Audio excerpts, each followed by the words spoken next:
Harper Audio presents Orchid Beach by Stuart Woods, performed by Cassandra Campbell. 1. Holly Barker, with the rest of the crowd, was called to her feet as the panel of officers filed into the courtroom. She was a spectator now, no longer a witness, but she wanted to be here for this. Colonel James Bruno stood at the defense table, ramrod straight, and watched his judges with beady eyes. For the first time since his trial had begun, he was not smiling. "Seats," the clerk of the court called out, and all sat. The brigadier general, who was president of the court, cleared his throat. "The following 3 verdicts have been reached unanimously," the general said. "As to the first charge, sexual harassment, we have reached a verdict of not guilty."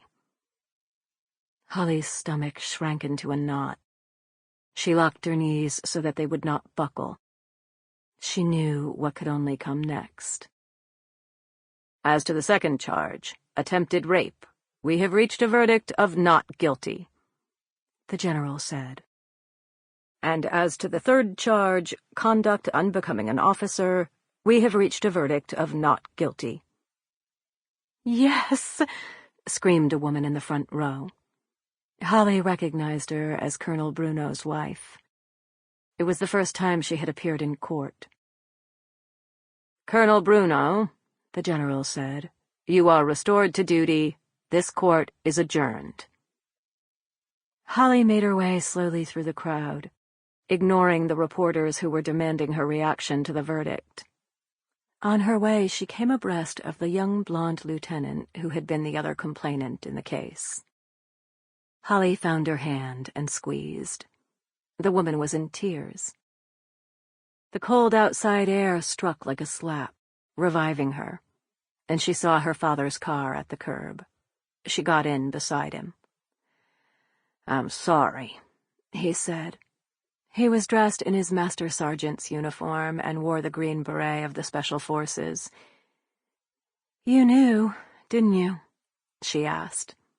Hamilton Barker nodded. "It was in the cards," he said. "It was Bruno's word against yours. He's a West Pointer, and so were most of the court. They weren't going to destroy his career." "They've destroyed mine," Holly said. She could see the gold oak leaf on her left shoulder out of the corner of her eye. "You can request a transfer, and they can't deny it," her father said. "Come on, Ham. They'd never let me forget it. I'd end up in some unit commanded by a classmate of Bruno's, and I'd be repeatedly passed over for promotion on some pretext or other." Her father said nothing. "I could get a job on a police force somewhere," she said. "Funny you should mention that," her father replied.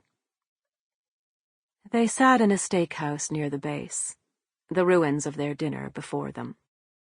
The talk had been of Army, Vietnam, and Army, and Holly had done all the listening. She liked Ham's friend and old comrade in arms, Chet Marley. He was smaller and skinnier than Ham, but he had the same wiry toughness as her father, the same crow's feet around the eyes from squinting into the distance, and he seemed very smart. "Okay, enough of this old soldier stuff," Marley said suddenly. "I've got a problem, Holly, and I think you might be the person to help me solve it." "Tell me, Chet," Holly said. "I'm chief of a 24-man force in Orchid Beach, Florida, and there's a gaping hole where the number 2 man ought to be." "Don't you believe in promoting from within?" Holly asked. "I believe in the best man for the job," Marley said. "Or woman," he added. "You short of good men?" "I'm short of experienced men. Most of them are in their 20s. I've got one man who's 40 and has experience, but I don't trust him." "Don't trust him how?" Holly asked. "He's a politician, and I don't like politicians." He thinks he should have my job, which is okay. Sample complete. Ready to continue?